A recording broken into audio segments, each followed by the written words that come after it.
My name is Martha Obeng. I'm 32 years old. I am a hairdresser. I have 3 children, and Danny is my last born. He has received 2 vaccines, malaria vaccine, and he is strong and very healthy. I can notice that my first 3 children, they are not strong like Danny's own. So I can say because of the vaccine, that's why Danny is very strong.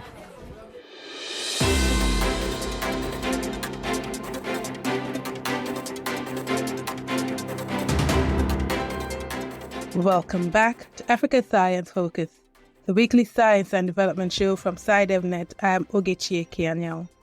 That was Martha Obeng, a Ghanaian mother whose 6-month-old baby received 2 doses of the malaria vaccine. According to the World Health Organization, in 2022, a staggering 94% of all malaria cases and 95% of deaths occurred in the African region. Unfortunately, young children are most vulnerable to malaria, with children under 5 bearing 78% of malaria deaths in the region. Ghana has made great strides against malaria. The World Health Organization reports a 90% drop in malaria mortality in Ghana since 2012. This achievement can be attributed to the Ghanaian government implementation of a comprehensive national malaria strategic plan for the 2021 to 2025 period. One strategy was the 2023 approval and use of the R21 Matrix M malaria vaccine. To find out about the impact of these strategies, our reporter, Justice Baidoo, visited a Ghanaian healthcare center. He also spoke to Ivy Nikiwaye, the head of Public Health Department at St. Gregory Catholic Hospital, Buduburam, Accra, Ghana. I'm just walking through one of the corridors of the St. Joseph Hospital here in Buduburam. This is just on the outskirts of Accra, the capital. It's one of the booming suburbs with a huge population. The outpatient department is a few meters away from where I am now, just packed, and it's nearly morning. Just packed as it's early morning on a Tuesday. According to the health workers here, a third of the cases they see here daily is related to malaria. I'm Ivy Sabrina Nikwi, a public health nurse and the head of Buduburam Sub-District area. So tell me a bit about malaria in this community. Okay, well, this fascinating. Malaria happens to be one of our top 10 priority cases as far as OPD is concerned. But with the intervention of ITN, which is the mosquito nets, being given at the antenatal clinics and here child welfare clinics, and also the distribution of mosquito nets routinely by the government, that's national programs, there have been a reduction. But when it comes to cases of like under 5 children, there has been a reduction in morbidity and mortality cases in malaria here because of the introduction of the new vaccine, which is the RTSS. The malaria vaccine was piloted in other regions before it got to central region. And even in central region, other districts started before it got to Goa East here. So we had the opportunity to go for the training, malaria training vaccine. Then the time came, that was March, for us to start with the introduction. But before that, we sensitize our people. Yes, through social mobilization, all the medias and other CICs all got involved. Before the introduction, the mothers show some hesitancy, but with communication and all that, they give in. It is normal because their children are already taking a lot of vaccines, so it became a family.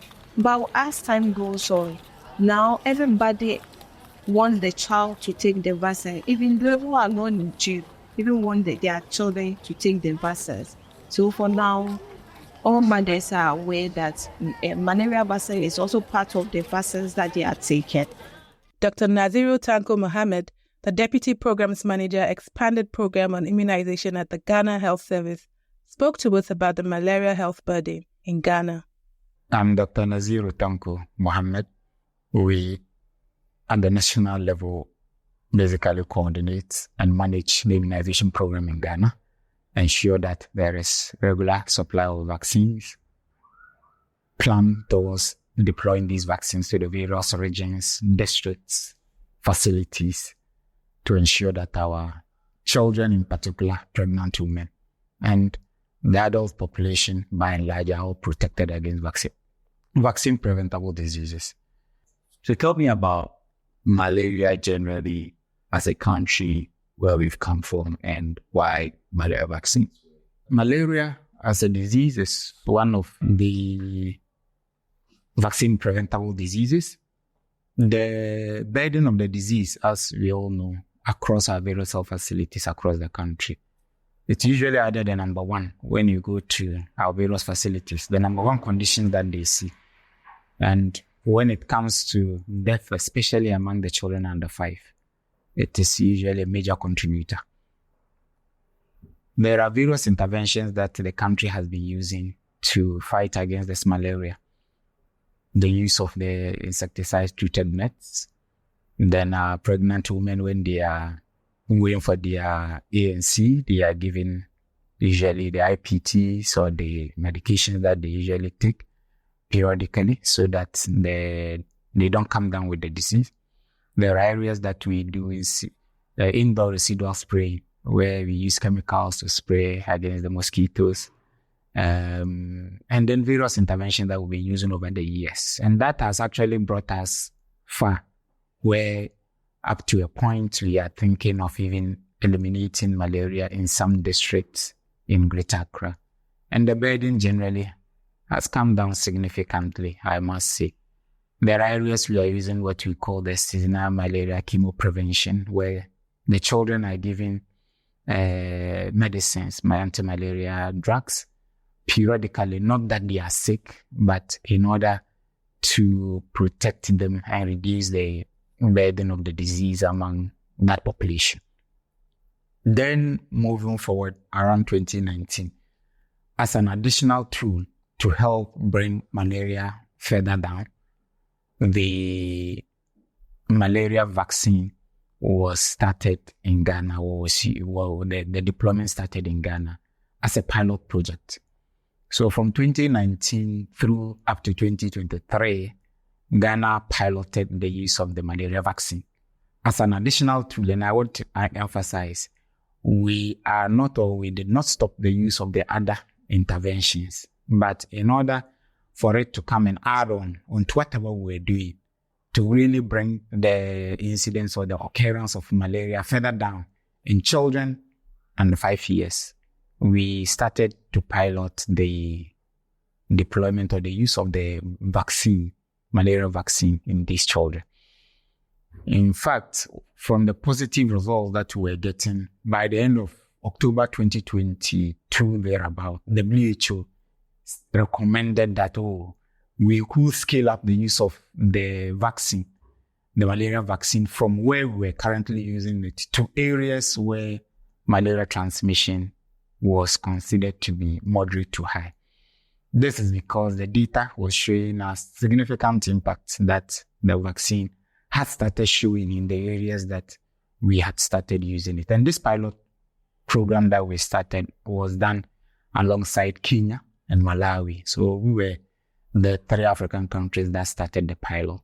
And upon the recommendation of the WHO for us to scale up the use of the malaria vaccine, we actually expanded the use of the malaria vaccine in areas where we started with initially 42 districts. We added additional 51 districts to them. So as I speak to you currently, at the end of December 2023, when the pilot ended, we are implementing the use of the malaria vaccine in 7 regions, 93 districts. So that is the state of how the malaria vaccine has come in. The benefit that we've started seeing is very clear, where at the end of the pilot project, the data showed us that there has been significant decrease, almost 17% district in all-cause mortality. In other words, when you put together the causes of death in children under 5, malaria inclusive, the data has shown that there has been significant reduction in the death of these children under 5 years. Dr. Mohammed told us about the malaria vaccine drive in Ghana. By way of the data that was gathered at the end of the day, there has been a significant reduction in all-cause mortality, and all-cause mortality means death among these children from all causes, of which obviously malaria will be inclusive because that is the number one contributor in most of our countries of deaths in children under 5. So if all-cause mortality has reduced by almost 70%, then that is a significant achievement that it has come to add onto the benefit we are getting. Then in terms of the severe malaria cases, almost about 33% reduction in severe malaria cases across these implementing countries, Ghana, Malawi, and Kenya, the data that was aggregated or pulled together. So I must say that it has come really to help us. Then even for those children that when they are admitted in the hospitals and then they are tested for the malaria parasite, for us to see that, yes, it is indeed malaria that actually was bringing them to the hospital for admission. That has also seen significant decrease as it were. So putting all together as a country, we have made significant progress, and based on the recommendation that the WHO has given, we are making efforts to scale up the use of the malaria vaccine in other regions. Yeah, so currently, we are using the RTSS malaria vaccine that was manufactured by the GSK. We also, somewhere, I think last year, there was a landmark announcement by our Food and Drugs Authority authorizing the use of the R21 vaccine in Ghana. Subsequently, WHO also has given its recommendation on it that it can be used in moderate to high transmission areas, just like the RTSS is being used. And so as part of the consideration, as we move forward, the RTSS malaria vaccine will be brought on board. But as I speak with you now, it is only the RTSS, which we started with in 2019, that we are currently rolling out. But there are plans to bring the R21 on board. In fact, discussions are far advanced to get the R21 as part of the vaccine that we are giving. Nikki Waye shares with us what the malaria vaccination program entails. With the management protocol for malaria, it has really altered the regimen for now. Why? Because we don't normally treat complicated or severe malaria. No, now those who come in, they normally come in with us. The children, I'm talking about children under 5. They normally come in with all complicated malaria. That's why I'm saying that the fact that they are giving the malaria vaccine doesn't mean that they will not get malaria. The children will get, but its severity will reduce. So for now, they normally come with uncomplicated malaria, not the complicated.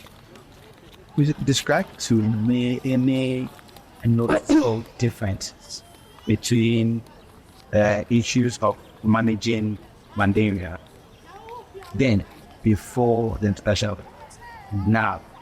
Per my observation, I've realized that those who have taken the malaria vaccine, like 1, 2, 3, when they get malaria, they respond quickly, as compared to those who have not taken the vaccine at all. I'm talking about under 5. Yes, that's what I've realized. Aside from that, any other noticeable differences between children who have taken the vaccine and those I have followed? Yes, those who have not taken at all experience the symptoms, and their symptoms are very very, very severe. It even leads to some treatment. But with those who have already taken the vaccine, this is less. You can see that when the mother brings in the child is very well and other things, but just starts the treatment and the child responds quickly. But with those who have not taken, we even refer them to the OPD, because at the end of the day, they end up being admitted. So, as a leader in this facility, you cannot somebody who's going in your public space for as long as you be. What would you say after the introduction of this malaria vaccine? To me, it has really helped as a leader and also a mother. I'll use myself as an example because my other kids didn't get that privilege. But with my last born, he had the privilege to take the malaria vaccine, and I can easily see the difference. Because with the other kids, when they had the malaria, it was very, very severe, and it even leads to hospitalization. But the last born who has taken the malaria vaccines, I've never sent him to the hospital, and even to the extent of having an admission because of malaria. Any last minute thing you want to say that I haven't asked you? What I would say is that in terms of logistics, we know our disease and our district health directorates, and this one I have to commend our director, Mr. Fenes Adepare, is really doing a good job, making sure we get everything we want to use for the work to progress. But one thing I've observed, which I really want to read with an expectation, is our 2-ml syringe, the one we use to mix to withdraw the diluents, to mix the vaccine before using. Sometimes we don't even get, so we have to try and lobby. It's always about lobbying. You have to lobby from other facilities to get the 2 meals. That's the problem I have. That's the challenge we have. Vaccine hesitancy, the reluctance to get vaccine even when vaccines are accessible, hinders several vaccination programs. Concerns about safety fueled by misinformation alongside misconception about the effectiveness of vaccines can contribute to hesitancy. Also, religious beliefs, cultural factors, and inconvenient access to vaccination services can also play a role. Dr. Mohammed talked to us about the impact of vaccine hesitancy on the implementation of the malaria vaccine drive in Ghana. Yes, the good thing about the Ghana's immunization program, fortunately, for the routine vaccines that we give among the children, generally their acceptability is high. We do have pockets of hesitant groups for religious beliefs and sometimes for other reasons why we are still not being able to reach out to them. But the confidence in the routine vaccines generally is on the higher side. There is usually about 5% population of our target population that we are struggling to reach. But I'm very sure with the support of all stakeholders, especially the media, as we are speaking today on board, we'll be able to reach out to those group. The challenge with the hesitancy usually comes up with adult vaccines, where we have, for instance, the COVID-19 vaccine. Generally, if somebody does not understand the benefit of something, it's difficult for him to make himself available. But through constant education, advocacy, communication, and social mobilization activities, we are making a headway gradually, especially the role that the media plays. Sometimes somebody brings an information up, our ability to verify it, authenticate it, and get his sources of data that really tends to put fear and panic in people, discredit the use of vaccines or the benefits that we usually achieve from vaccines. That has posed some level of challenge for us, especially when we started, for instance, the malaria vaccine rollout, where we had a lady who made a social media post and it went viral. And we really needed to work hard to be able to reverse the damage that it caused at the initial stage. But I'm sure as we work collaboratively with our media houses and our senior colleagues in the media arena, we'll be able to provide the necessary information that the population can verify themselves so that they'll be able to take informed decision when it comes to the benefits that we stand to gain when we make ourselves available and make the family that we are overseeing available to take the vaccines that they are qualified to use. A lot of times we are worried about the safety of vaccines as one of the major things. And I must say that in Ghana, the Food and Drugs Authority has been up to task. The Food and Drugs Authority is the legally mandated body to monitor or to ensure that the vaccines that we are using in Ghana are safe and they remain safe throughout the period that we are using them. So before a vaccine comes in, it will have been either pre-qualified by WHO, all the processes will have been done. But before it is accepted to be used in Ghana, the vaccines are tested and examined or assessed for us to be sure that whatever that data that is being churned out or is being put about the vaccine is cross-checked by our Food and Drugs Authority. So regulation-wise, they will have to give license that, yes, now we agree that whatever that is being said about this vaccine, it is safe and it will remain safe as we use it in the population. Before then, the Ghana Health Service can start deploying it in the population. Then as we are deploying it in the population, collaboratively with the Food and Drugs Authority, our officers on the ground support the Food and Drugs Authority to ensure that all adverse events, concerns, unpleasant experiences that when somebody takes a vaccine may experience is promptly reported to the Food and Drugs Authority for investigation. Before we use the vaccine, we are very sure that it is safe and we've started using it. But as we continue to use it in the population, our eye is still on the use of that vaccine to ensure that it remains safe as we continue to deploy it in the population. And Food and Drugs Authority in Ghana has done marvelously well. We work hand in hand with them. Whenever there are concerns that comes up, we support to ensure that they are investigated and the outcome is made known to the community. So through this, we are able to engender confidence in the use of these vaccines.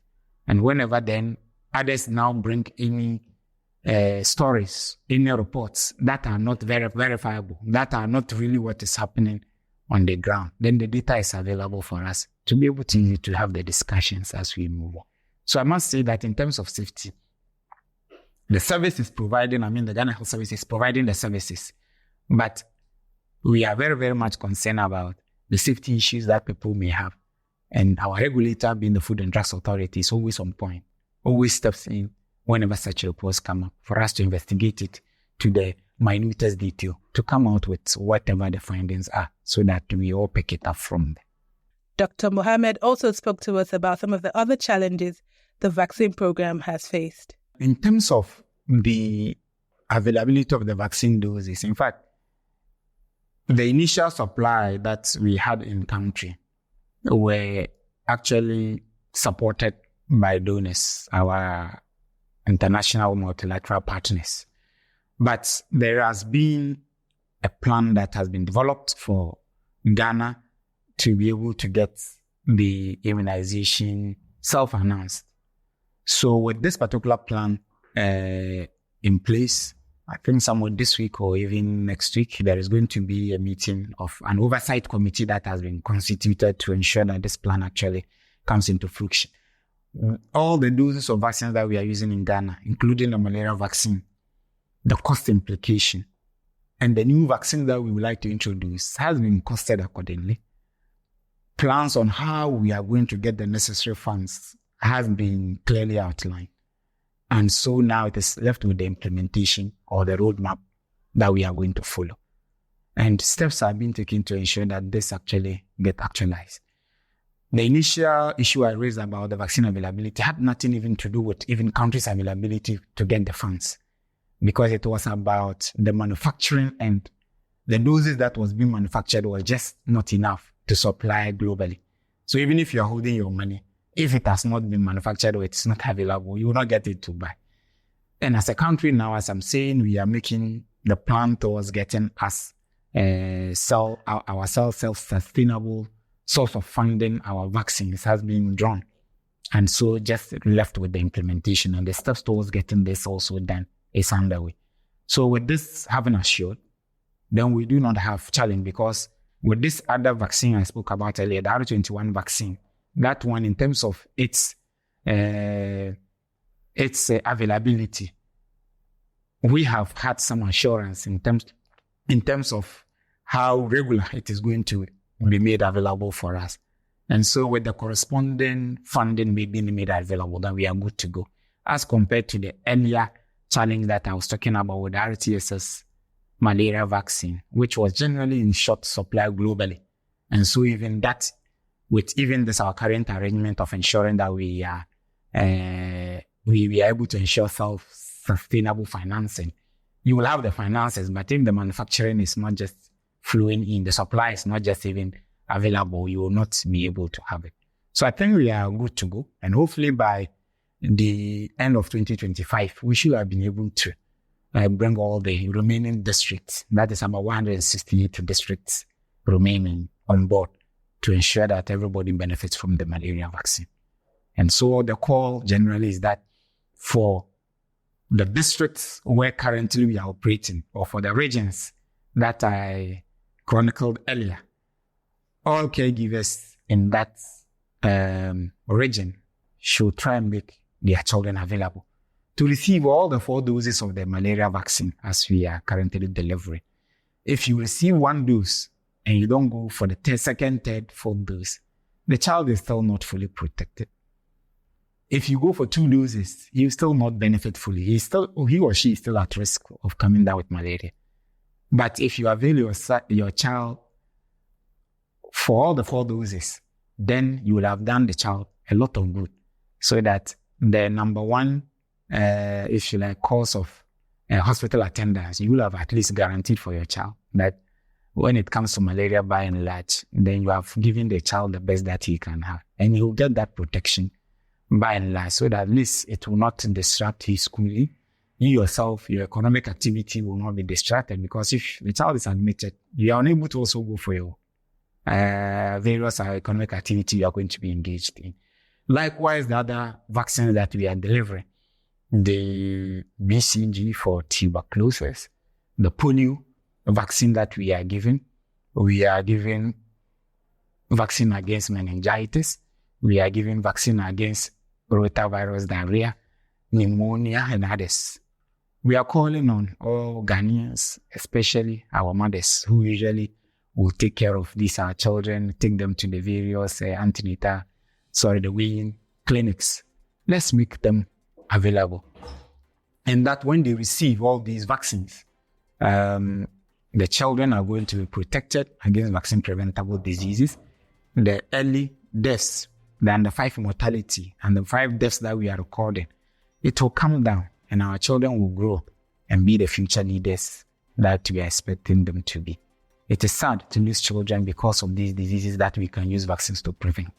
And we are calling on them that let's make time. That's all from us at Africa Science Focus today. If you want to find out more, head to the SciDevNet website.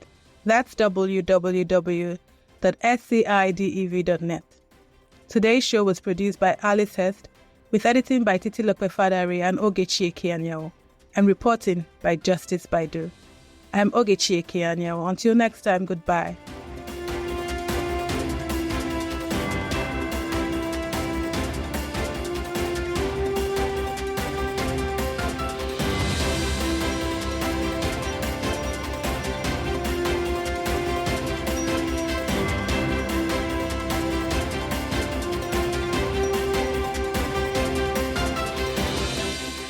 Africa Science Focus is produced by SciDevNet and distributed in association with your local radio station.